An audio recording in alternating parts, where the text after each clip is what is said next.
The basement archives of the San Francisco Public Library's main branch smelled like old paper and dust, and the particular mustiness that accumulated in spaces where sunlight never reached.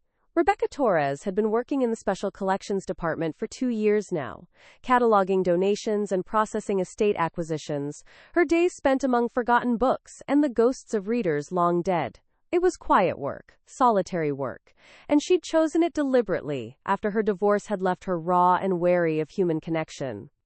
The fluorescent lights overhead buzzed softly as Rebecca worked her way through the latest donation. 12 boxes of books from the estate of a woman named Margaret Chen, who died at 93, leaving behind a house full of treasures and no living relatives to claim them. Most of the books were standard fare bestsellers from the 70s and 80s, Reader's Digest condensed editions, book club selections whose spines had never been cracked.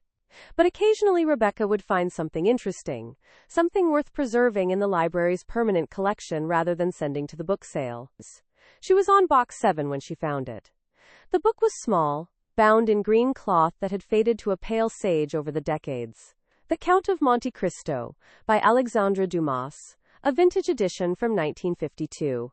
Rebecca pulled it from the box carefully, noting the way the binding had loosened with age, the way the pages had yellowed and softened.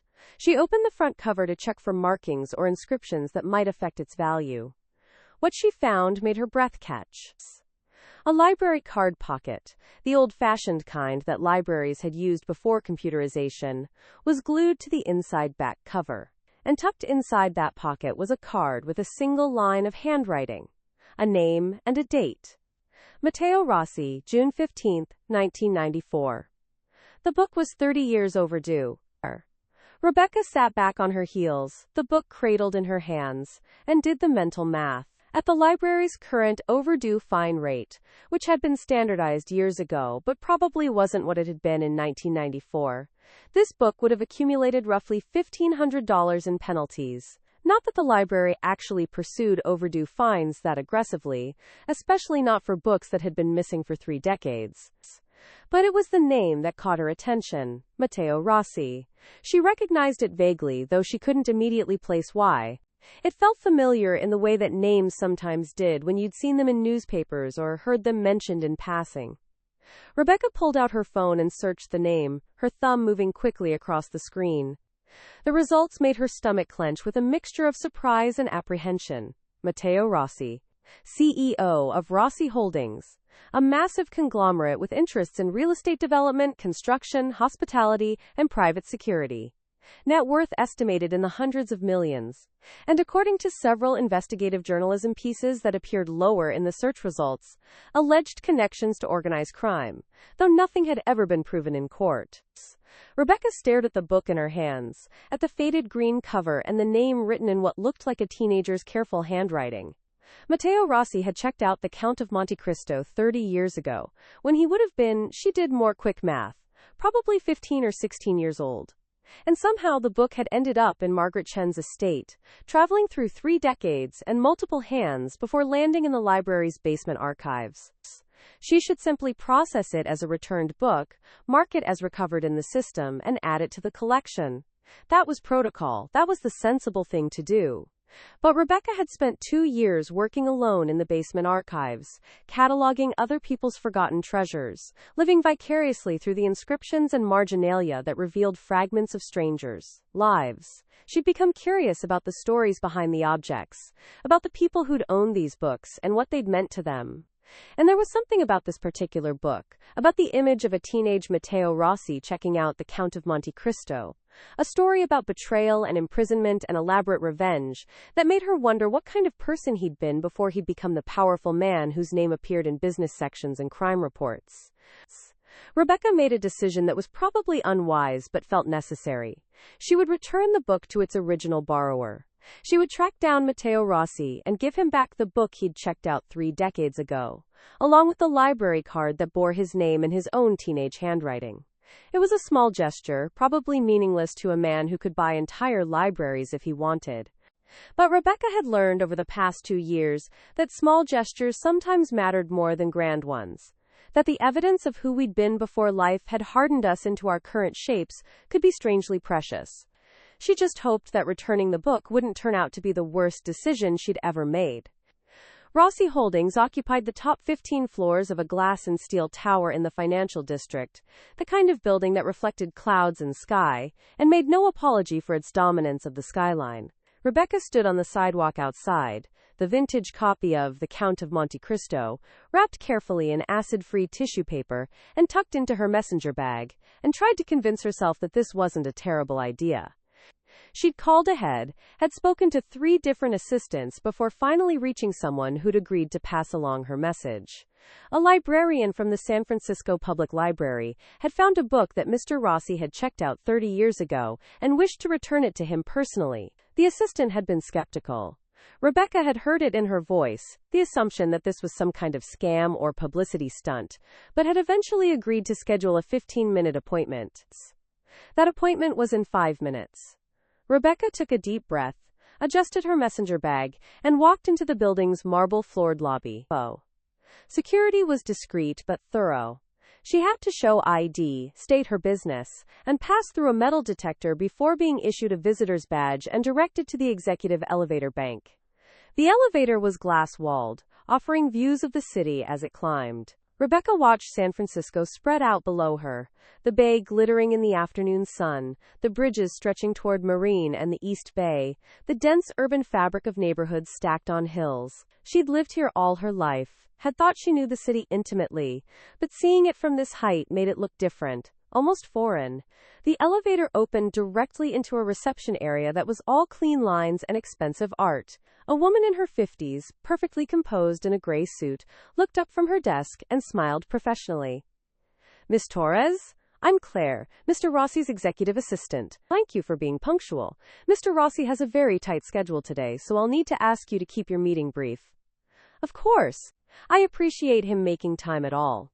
Rebecca followed Claire down a hallway lined with windows that looked out over the city, her messenger bag feeling suddenly heavy against her hip. Claire stopped outside a set of double doors and knocked twice before opening them. "Mr. Rossi? Miss Torres from the library is here." "Send her in." The voice was deep, cultured, carrying an edge of command that made Rebecca's shoulders tense reflexively. She'd spent 5 years married to a man whose voice had carried that same edge, whose commands had been disguised as requests, until she'd forgotten how to distinguish between the two. But she was here now, and backing out would be more awkward than continuing forward. Rebecca stepped into the office and immediately understood why Matteo Rossi had chosen the top floor. The space was enormous, with floor-to-ceiling windows on 2 walls that created a sense of floating above the city. The furniture was minimal and expensive. A massive desk made of dark wood, leather chairs that looked like art pieces, shelves lined with books that appeared to be actually read rather than decorative. And behind the desk, rising to greet her, was Matteo Rossi himself. He was taller than Rebecca had expected, with the kind of presence that seemed to expand to fill available space. His hair was dark, threaded with silver at the temples, and his face was all strong lines and sharp angles. He wore a charcoal suit that probably cost more than Rebecca made in a month, and he moved with the controlled grace of someone who'd learned early that power required careful management. But it was his eyes that caught her attention. Dark, intelligent, studying her with an intensity that made her feel exposed, as if he could read her entire history in the nervous way she clutched her messenger bag. "Ms. Torres." He came around the desk, extending his hand. "Claire said you found a book I'd checked out from the library?" Rebecca shook his hand. His grip was firm but not crushing, his skin warm, and tried to project more confidence than she felt. "Yes. It was part of an estate donation we received last month. When I was processing the collection, I found your library card still in it." "After 30 years?" Matteo's eyebrows rose slightly, something that might have been amusement flickering across his face. "I'm impressed the card survived, and I'm curious how a book I checked out in 1994 ended up in someone's estate." "That's actually a mystery we encounter fairly often. Books travel. They get loaned to friends, sold at garage sales, donated and redonated. Tracking their full provenance is usually impossible." Rebecca pulled the wrapped book from her messenger bag and held it out to him. "But this one had enough information that I could return it to its original borrower." Matteo took the package, his fingers careful with the tissue paper wrapping. He unwrapped it slowly, and Rebecca watched his expression shift as he recognized the book. Something softened in his face, a vulnerability that seemed at odds with the commanding presence he'd projected moments before. "The Count of Monte Cristo," he said quietly, running his hand over the faded green cover. "I'd forgotten about this. It's a good book." Rebecca wasn't sure what else to say. "The library has newer editions if you'd like to reread it." Matteo opened the back cover and pulled out the old library card, studying the handwriting, his own teenage script, careful and precise. "I was 16 when I checked this out, summer before my junior year of high school. I remember sitting in Golden Gate Park reading it, thinking Edmond Dantes had the right idea about revenge." There was something in his voice that made Rebecca's chest tighten with recognition. She'd heard that tone before, that particular blend of nostalgia and regret that came from looking back at younger versions of ourselves and seeing how different they'd been from who we'd become. "Did you ever finish it?" she asked. "Eventually, but not the library's copy. I bought my own after I realized I'd lost the original." Matteo looked up from the library card, meeting her eyes. "How much do I owe in overdue fines?" Rebecca had calculated it, more out of curiosity than any expectation of collection. "About $1,500, by current standards. But the library doesn't actually pursue fines on books that have been missing this long. We're just happy to have them back in circulation." $1,500. Matteo's mouth quirked in something that might have been a smile. "That seems insufficient for keeping a book for 3 decades. Let me make a donation to the library. Say, $50,000? Would that cover the cost of my irresponsibility?" Rebecca blinked, certain she'd misheard. That's not necessary, Mr. Rossi. I wasn't trying to." "I know you weren't. But I can afford it, and libraries need funding. Consider it payment for your trouble in tracking me down." Matteo set the book carefully on his desk and pulled out his phone. "What's the library's development office contact information?" Rebecca provided it, still processing the casual way he'd offered $50,000, as if it were nothing more than a tip for good service. She supposed that for someone with his wealth, it probably was insignificant. But for the library, it would fund programming and acquisitions and all the small things that made the difference between barely functioning and thriving. "Thank you," she said when he'd finished making the note. "That's incredibly generous." "It's practical. Libraries matter." Theo picked up the book again, turning it over in his hands. "Can I ask you something, Miss Torres?" "Rebecca." "And yes, you could. Did you go to the trouble of finding me? You could have simply processed this as a recovered book and moved on.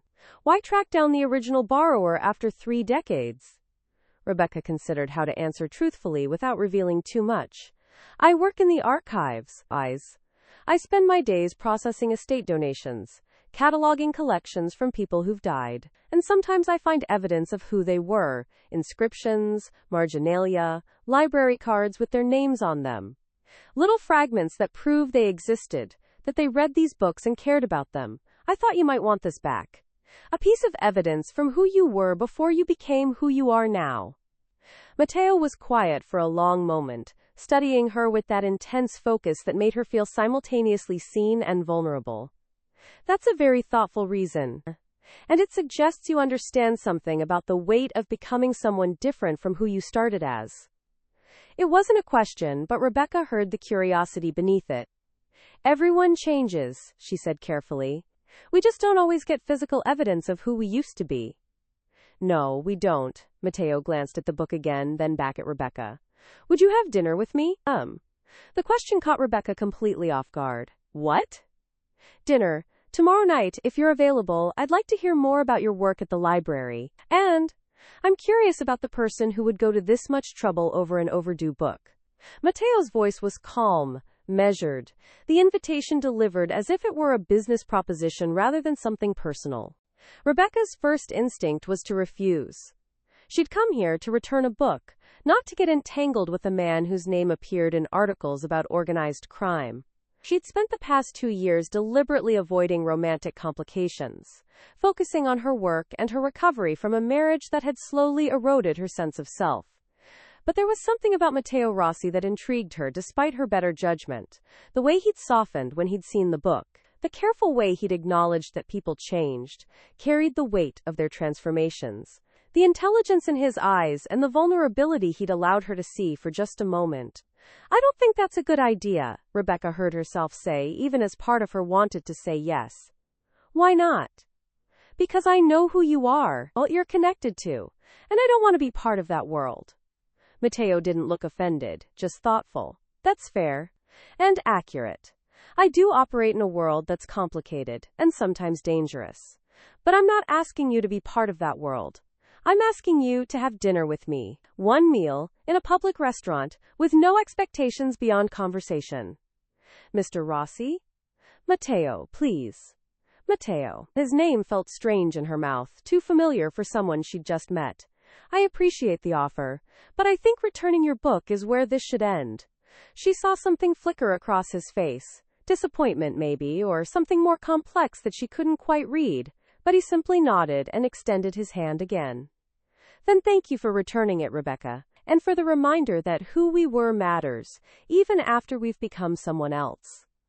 Rebecca shook his hand, feeling the warmth of his skin, the strength in his grip. Then she turned and walked out of his office, past Claire's desk, into the elevator that would carry her back down to street level and the ordinary world where she belonged. It was only later, sitting in the BART train on her way home, that she realized she was disappointed she'd said no. The package arrived at the library 3 days later, delivered by courier to the Special Collections Department. Rebecca signed for it, confused. She wasn't expecting any deliveries, and carried it to her desk in the basement archives. Inside was a book. Not just any book, but a first edition of The Count of Monte Cristo, published in French in 1844. The original serial publication bound in leather that had aged to a rich mahogany color. Rebecca handled it with trembling hands, recognizing immediately that this was an extraordinary acquisition, probably worth tens of thousands of dollars. There was a note tucked inside, written on heavy cardstock in handwriting she recognized from the library card she'd returned. "Rebecca, since I kept the library's copy for 30 years, it seemed appropriate to replace it with something better. This is for the special collections, to be preserved and studied but not loaned out. I wouldn't want anyone else to be as irresponsible with it as I was with mine. Thank you for the reminder that books connect us to who we were, and for being someone who understands why that matters. The dinner invitation stands, if you change your mind. Matteo." Below his signature was a phone number. Rebecca sat at her desk for a long time, the priceless book resting in her lap, the note in her hand. She should report this to her supervisor, should document the donation, and begin the process of cataloging it for the collection. She should probably send a formal thank you letter on behalf of the library, acknowledging the generous gift. But what she found herself doing instead was pulling out her phone and staring at the number Matteo had written. She'd spent 2 years in the basement archives, hiding from the world, processing other people's forgotten treasures, while avoiding the risk of creating anything new herself. She'd told herself it was healing, that she needed time and space to recover from everything her marriage had cost her. And that was true. But it was also true that at some point, healing had to transition into living, and living meant taking risks, even when those risks came in the form of dinner invitations from men whose worlds she didn't understand, and probably shouldn't enter.